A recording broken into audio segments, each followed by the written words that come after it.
कुछ ऐसी कहानियों पे बात करने वाले हैं जो डार्क वेब के मतलब काफी अंधेरे कोनों से आई हैं। ये कुछ रेडिट यूजर्स के अनुभव हैं, कुछ न्यूज रिपोर्ट्स भी हैं, और ये दिखाती हैं कि वहां असल में चल क्या रहा है। अक्सर लोग सोचते हैं, पता है, कि टॉर ब्राउजर या वीपीएन लगा लिया तो बस पहचान छिप गई, पूरी तरह सेफ। पर क्या वाकई ऐसा है? ये कहानियां कुछ और ही इशारा करती हैं। चलिए इन स्रोतों को थोड़ा खंगालते हैं। हाँ बिल्कुल, और ये समझना बहुत जरूरी है कि ये स्रोत हमें डार्क वेब के बारे में जानकारी देने की कोशिश कर रहे हैं। मतलब ये कोई गाइड नहीं है कि वहाँ कैसे जाना है, बल्कि इन स्रोतों में खुद ही चेतावनियां दी गई हैं कि वहाँ जाना खतरनाक हो सकता है।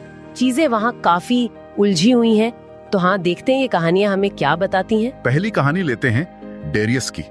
एक रेडिट यूजर, वो पूरी सावधानी बरत रहा था, जैसे आपने कहा, टॉर, वीपीएन, सब कुछ। उसे एक लिंक मिला जिस पे लिखा था सरप्राइज चाहिए। अब उत्सुकता में उसने क्लिक कर दिया और जो खुला वो पेमेंट करके बता रहे थे कि लड़की को कैसे टॉर्चर करना है। बिटकॉइन मतलब वो डिजिटल करेंसी जिसे ट्रैक करना मुश्किल होता है। सोचकर ही रोंगटे खड़े हो जाते हैं। बिल्कुल। और जब डेरियस ने इसे बंद करने की कोशिश की तो स्क्रीन पर एक पॉपअप आया, इतनी जल्दी जा रहे हो डेरियस? उसका असली नाम टॉर और वीपीएन के साथ। ये कैसे हो सकता है? यही तो सबसे डरावनी बात है। एडमिन ने फिर धमकी दी कि अगली बार इस लड़की की जगह तुम होगे, और उसका पता भी बता दिया स्क्रीन पर। ये सुनना ही सहरा देता है। ये सिर्फ ये नहीं दिखाता कि वो जो गुमनामी का दावा है वो शायद एक भ्रम हो सकता है, बल्कि ये सवाल खड़ा करता है कि कैसे, क्या कोई टेक्नोलॉजी फेल हुई, कोई इंसानी भूल, या कुछ और ही था। स्रोत हमें ये बताते नहीं है ना? और यही चीज इसे और डरावना बना देती है। पहचान उजागर होने के नतीजे कितने गंभीर हो सकते हैं, मानसिक तनाव से लेकर जान का खतरा तक। और बात यहीं खत्म नहीं हुई। कहानी के मुताबिक कुछ दिन बाद डेरियस का फोन हैक हो गया, उसकी तस्वीरें ली गई। फिर एक दिन वो घर आया तो दरवाजा खुला मिला और अंदर एक नोट पड़ा था, सोचा था हम तुम्हें ढूंढ नहीं पाएंगे। और पिछले 2 साल से उस रेडिट यूजर डेरियस का कोई अता पता नहीं है। ये वाकई गुमनामी के दावों पर एक बहुत बड़ा सवालिया निशान लगाता है, और ये भी दिखाता कि खतरा कितना पर्सनल, कितना सीधा हो सकता है। बिल्कुल।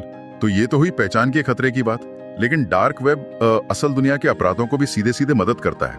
जैसे वो इटली वाले आदमी की कहानी है ना, जिसने अपनी एक्स गर्लफ्रेंड को मारने के लिए डार्क वेब से हिटमैन हायर किया। हाँ, वो मामला। उसने करीब 10,000 यूरो के बराबर बिटकॉइन में पेमेंट भी कर दी थी। यूरोपोल ने 2021 में उस आदमी को तो पकड़ लिया, पर जैसा स्रोत बताते हैं वो हिटमैन, उसका आज तक कुछ पता नहीं चला। सोचिए जरा। हाँ, ये दिखाता है कि कैसे ये प्लेटफॉर्म अपराधियों को एक तरह से गुमनाम रहने का पर्दा दे सकता है, और उन्हें पकड़ना कितना मुश्किल हो जाता है। ये तो एक व्यक्ति ने अपराध के लिए डार्क वेब इस्तेमाल किया, पर इसका इस्तेमाल तो बड़े पैमाने पर भी होता है ना। संगठित अपराध, अवैध व्यापार, जैसे वो सिल्क रोड का मामला था, सुना ही होगा। चोरी के क्रेडिट कार्ड, ऐसी अवैध चीजें। इसे रॉस विलियम एल्ब्रिक नाम के शख्स ने बनाया और चलाया था, जिसे एफबीआई ने 2013 में बंद कर दिया था, और अल्ब्रिक को 2015 में उम्र कैद हुई। और जरा इसके स्केल का अंदाजा लगाइए। एफबीआई ने उस वक्त 1,44,000 बिटकॉइन जब्त किए थे। 1,44,000, जिनकी कीमत तब करीब $30 मिलियन थी। और आज उन्हीं बिटकॉइंस की कीमत $600 मिलियन से भी ज्यादा है। हाँ, ये आंकड़ा दिखाता है कि डार्क वेब पर चलने वाला ये जो अवैध कारोबार है वो कितना विशाल है और इसमें कितना पैसा है। और भले ही सिल्क रोड बंद हो गई, स्रोत यही कहते हैं कि इस तरह की कई और वेबसाइट्स आज भी चल रही हैं। ये एक लगातार बनी रहने वाली चुनौती है, मतलब रुकी नहीं है। वाकई चिंता की बात है।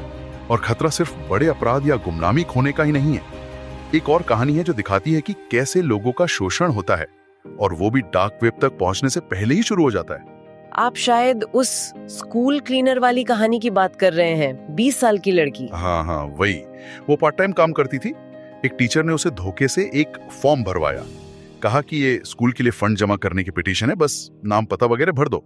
बाद में उसके एक दोस्त ने उसे डार्क वेब पर कुछ दिखाया। उसकी सारी पर्सनल जानकारी जो उसने उस फॉर्म में भरी थी वो नीलामी पर लगी हुई थी।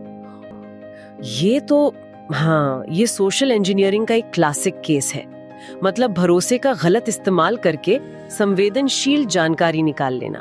फिर जब पुलिस ने जांच की तो उस टीचर के कंप्यूटर से न सिर्फ उस लड़की का बल्कि कई और लड़कियों का भी डेटा मिला, और कुछ अजीब मशीनें भी मिली। वो गिरफ्तार हो गया। इस घटना से कितना साफ पता चलता है कि हमारा पर्सनल डेटा कितना असुरक्षित हो सकता है। खतरा सिर्फ डार्क वेब पर जाने से नहीं है, बल्कि जानकारी वहां तक पहुंचने से ही बहुत पहले शुरू हो सकता है। जैसा स्रोत में भी कहा गया है, अपनी निजी जानकारी किसी को भी देने से पहले 100 बार सोचना चाहिए, है ना? बिल्कुल। ये डेटा प्राइवेसी कितनी जरूरी है, ये कहानी ये दिखाती है। डार्क वेब तो बस एक जरिया बन जाता है उस जानकारी के गलत इस्तेमाल का। तो कुल मिलाकर अगर हम इन स्रोतों से मिली कहानियों को देखें, तो डार्क वेब की एक बहुत ही परेशान करने वाली तस्वीर सामने आती है।